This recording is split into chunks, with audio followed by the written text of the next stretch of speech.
Hello everyone, welcome back to the workshop. Today's video is going to be the big move part one. As you can see, stuff is changing quite rapidly. Stuff's getting moved out. Carrying trucker's gone. Gonna try and get the Reed Prentice out today. It's 1 o'clock already, and I've got some scrap runs to make, so we'll see how far I get on that. Luckily I can get the Reed Prentice out of here in the dark. So the reefer trailer's here. We've been loading that up with my equipment and material and things. I need to basically clear off everything here and get it all loaded up. A lot of stuff is going to get scrapped, sadly.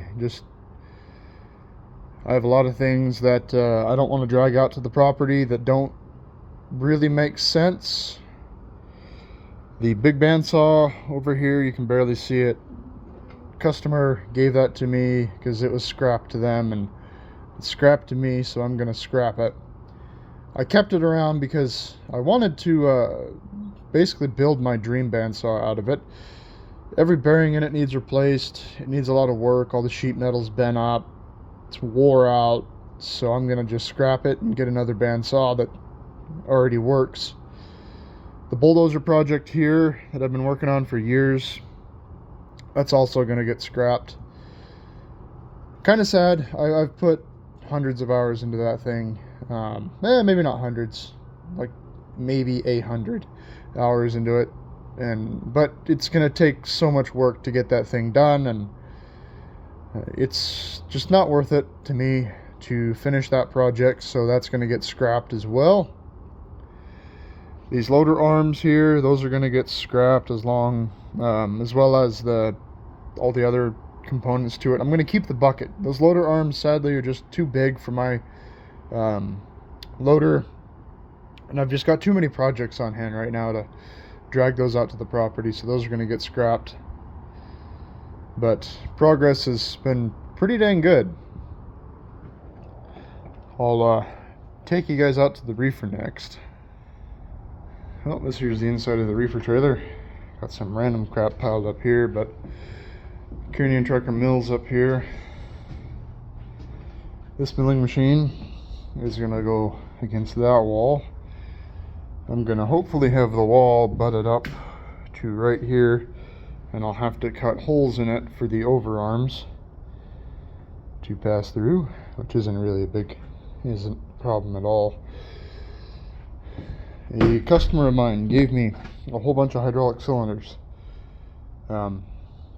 This isn't full of them. This is only from the top up, because this crate was already filled with a bunch of stuff. But there is approximately 2,000 pounds worth of hydraulic cylinders here of varying sizes. Most of them are bad, but there's a lot of good ones in there, and a lot of good material in there.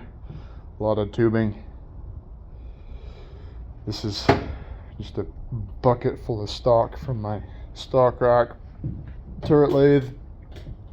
The final resting place of the turret lathe is going to be all the way against that wall, all the way back, because as you can see, even though this is pretty tight here, I still have another 18 inches ish I can push it back. Well, maybe not quite 18. That motor tower there, I can push it all the way back to that.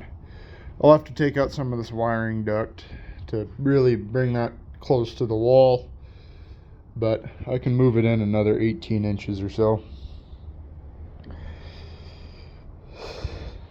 And then the Reed Prentice is going to go all the way towards the back, so it'll be the turret lathe up here.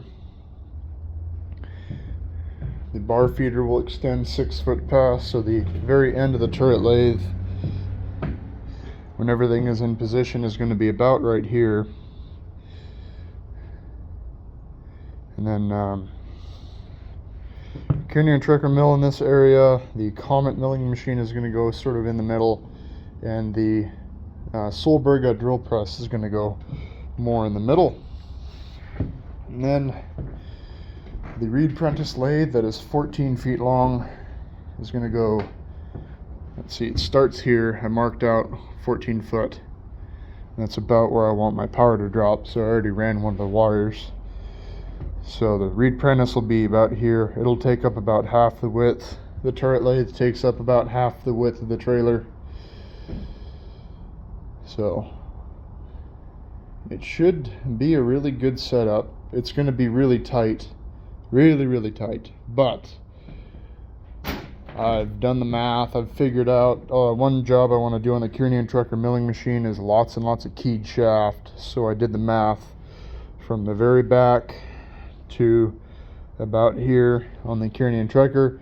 Does pass by the reed prentice lathe, which means that I should be able to do keyed shaft without any worry. And there should be enough width here to get the Kiernan Trucker mill and the Comet milling machine in without any worries. I might even put the Comet over on that side and have the sort of the ram on the back poking over there. I don't know yet. A lot of this stuff isn't going to be in here in the end too. All of these hydraulic cylinders are going to go outside. All of this stuff, everything here is going to go back outside. The forge is not going to be in here, of course. None of this crap here. It's either going to be organized or it's going to be going away. So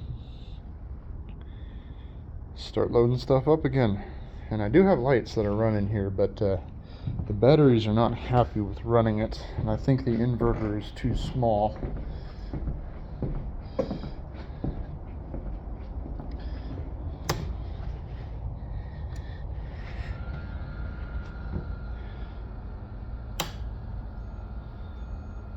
Yeah.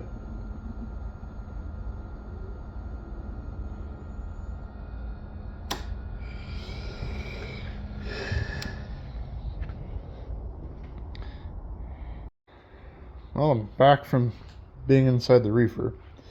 As you can tell, a lot of stuff's already been put in there. I did the math on the amount of weight that we're going to be putting into that reefer just to make sure I'm not going to be overloading it. Not too much anyways.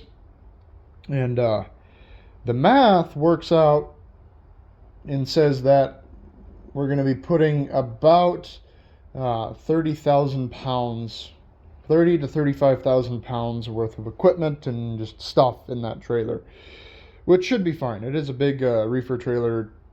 They're typically weighed down pretty good by frozen goods, so I'm not super worried about it.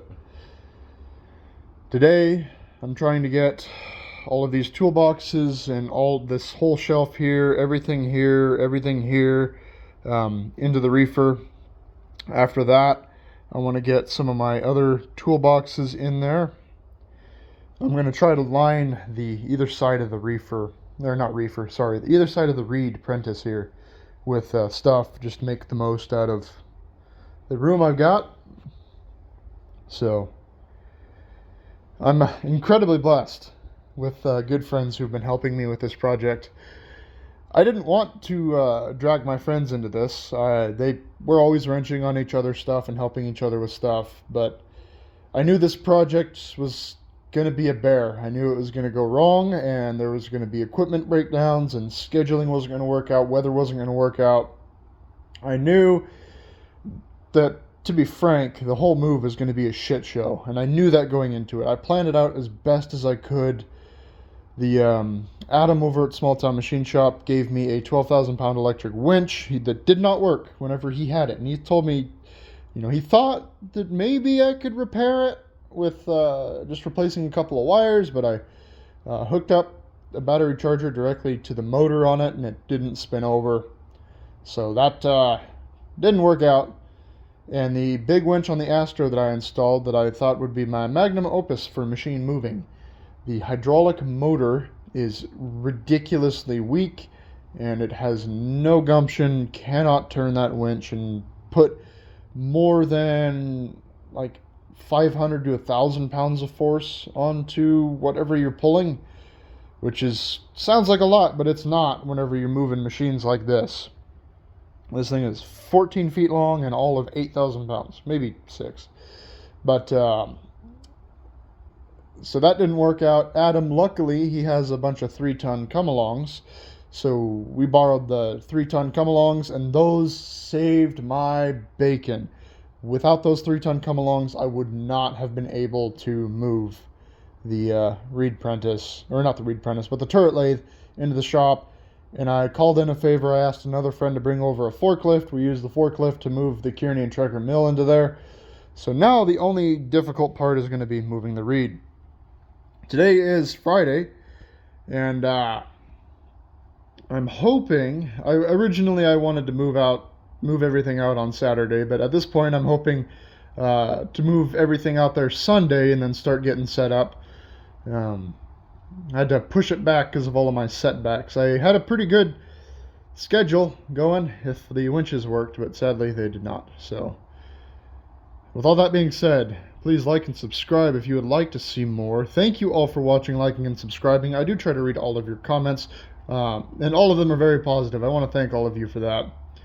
And have a fantastic day.